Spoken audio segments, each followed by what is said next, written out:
ज्ञान का होना जरूरी है, लेकिन ज्ञान पर घमंड का होना जरूरी नहीं है ना। यहाँ ध्यान देना। नाम है इतिहास। इतिहास जिससे हम जो बात बीत चुकी होती है उसके बारे में अध्ययन करते हैं, उसी को तो इतिहास कहते हैं। बीता हुआ बातों को जानकारी प्राप्त करना, उसी को इतिहास कहते हैं। अंग्रेजी में कहते हैं हिस्टोरी, है ना, हिस्ट्री। और इतिहास का जनक या उसका पिता बोलो, इतिहास का जनक बोलो या इतिहास का पिता या फादर ऑफ हिस्ट्री बोलो, क्या होगा? हेरोडोटस।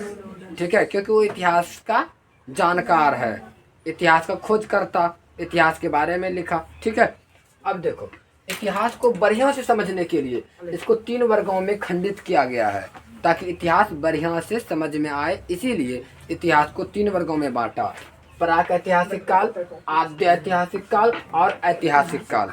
समझ में आ गया? प्राक ऐतिहासिक काल में, प्राक ऐतिहासिक काल किसे कहते हैं पहले ये जानो। प्राक ऐतिहासिक काल वह काल है, काल में ना समय, वह समय है जिस समय की इतिहास अर्थात पुराने समय के बारे में कोई भी लिखित वर्णन नहीं मिला, अर्थात कोई खास जानकारी नहीं मिला। ठीक है, उसे मतलब आदमी लिखना पढ़ना कुछ भी नहीं जानता था, तो उसी को प्राक ऐतिहासिक काल के वर्गों में रखा गया है। समझ में आ गया? प्राक ऐतिहासिक काल किसे कहते हैं? अगर इस तरह का क्वेश्चन बनाया जाए तो आंसर होगा कि जिस काल में कोई भी व्यक्ति को लिखित साक्ष्य कुछ भी नहीं मिला, यानी कोई भी लिखित साक्ष्य नहीं मिला सीधा सीधा, तो उसे प्राक ऐतिहासिक काल कहते हैं। ठीक है, और आद्य ऐतिहासिक काल में क्या हुआ कि इसमें लिखा हुआ मिला लेकिन उसे पढ़ा नहीं जा सका। आद्य ऐतिहासिक काल वह काल है जिस समय हमें लिखित तो मिला है लेकिन उसे पढ़ नहीं पाए हैं। ठीक है, और ऐतिहासिक काल लिखा हुआ साक्ष्य मिला, पढ़ा भी गया और उसके बारे में बहुत सारी जानकारियां है भी। और आद्य ऐतिहासिक काल में बहुत सारी जानकारियां जो कि लिखित है, पढ़ा नहीं गया, लेकिन खोजकर्ताओं ने खोजा, खुदाई करके, अनुमान लगा करके कि यहाँ के लोग इस तरह से रहते थे, यहाँ के घर ऐसे बना करते थे, है ना। चलो आगे देखो। पहले प्राक ऐतिहासिक काल को जो भाग निकले उसको कहते हैं पाषाण काल। पाषाण काल क्या होता है? पाषाण काल किसे कहते हैं?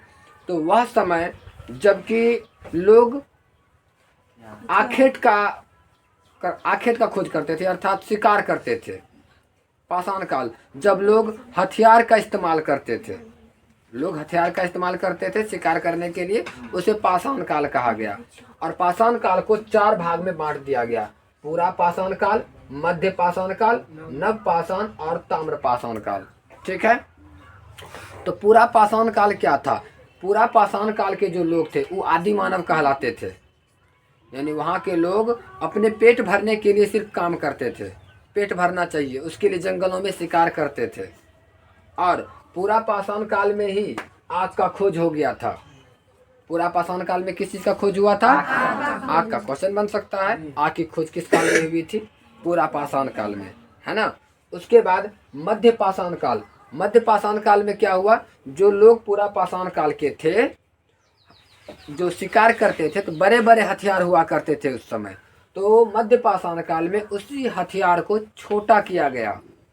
ठीक है, और उसके बाद मध्य पाषाण काल के लोग जो हैं कि संस्कार, अंतिम संस्कार होता है ना मरने के बाद, वह करने सीखा था। अंतिम संस्कार, समझ में आ गया? अंतिम संस्कार करने लगा। उसके बाद आया नव पाषाण काल। नव पाषाण काल में क्या हुआ था? नव पाषाण काल के लोग जो थे कि वो पहिए का आविष्कार कर लिए थे, पहिए का खोज कर लिए थे, कोई भी सामान को ढोने के लिए, एक जगह से दूसरी जगह ले जाने के लिए। और यहाँ तक कि नव पाषाण काल के लोग घर में भी रहने लगे थे। समझ में आ गया? तो इस प्रकार से ऐतिहासिक काल का हुआ। और ताम्र पाषाण काल क्या है? ताम्र पाषाण काल वह काल है जब लोगों ने तांबे से बने हथियार का इस्तेमाल करने लगा था। ठीक है, यानी कि धातु का खोज हो गया।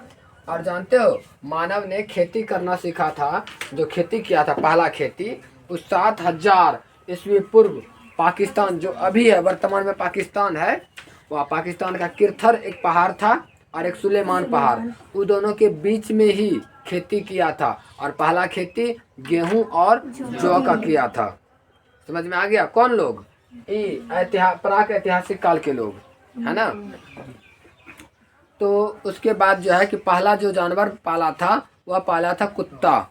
पहला पालतू जानवर कौन सा था उसका? कुत्ता को पहला पालतू जानवर बनाया। और उसके बाद पहला कृषि गेहूं और जौ की थी। कहाँ पर? तो किरथर पहाड़ी और सुलेमान पहाड़ी के बीच में किया था। क्लियर? समझ में आ गया? ये था प्राक ऐतिहासिक काल के बारे में। और इससे अधिक जानकारी इससे हमें नहीं मिल सका अभी तक, यानी कि इतिहासकार को नहीं मिल सका है, इसलिए इतनी ही जानकारी इतिहास में बताई जा सकती है। और उसके बाद जब आता है आद्य ऐतिहासिक काल, तो आद्य ऐतिहासिक काल में सिंधु सभ्यता, कांसा, हड़प्पा, ये सभ्यता है सिंधु सभ्यता। तो इस सिंधु सभ्यता क्या होता है? और सबसे पुरानी सभ्यता क्या यही थी? तो नहीं, सबसे पुरानी सभ्यता मेसोपोटामिया की सभ्यता थी। ठीक है, जो सभ्यता दजला और फरात नदी के बीच में बसा हुआ था। ठीक है, लेकिन फिर सिंधु सभ्यता पहले क्यों आया? क्योंकि विश्व की सबसे पुरानी सभ्यता मेसोपोटामिया की सभ्यता है, लेकिन विश्व की सबसे पुरानी शहरी सभ्यता सिंधु सभ्यता है। समझ में आ गया? सिंधु सभ्यता विश्व की सबसे पुरानी सभ्यता है। और सिंधु सभ्यता की खुदाई करने वाला कौन है? दयाराम साहनी। कौन थे? दयाराम साहनी सिंधु सभ्यता की खुदाई किया था। ठीक है, और इससे रिलेटेड आगे की जानकारी एक एक करके बताते रहेंगे। ऐतिहासिक काल में आने में बहुत टाइम है, अभी यही खत्म होने में टाइम है, तब ना ऐतिहासिक काल में पहुंचेंगे क्या क्या हुआ था। तो प्राक ऐतिहासिक काल बहुत छोटा सा चैप्टर था कि कौन सा घटना कब हुआ था, आदि मानव किस प्रकार से मानव जाति में परिवर्तन हुए थे। ठीक है, इसकी जानकारी यहाँ से मिलेगी। तो जो कि मिल चुकी है आद्य ऐतिहासिक काल में सिंधु सभ्यता को लेकर के कल से पढ़ाया जाएगा। ठीक है, तब तक के लिए इतना ही।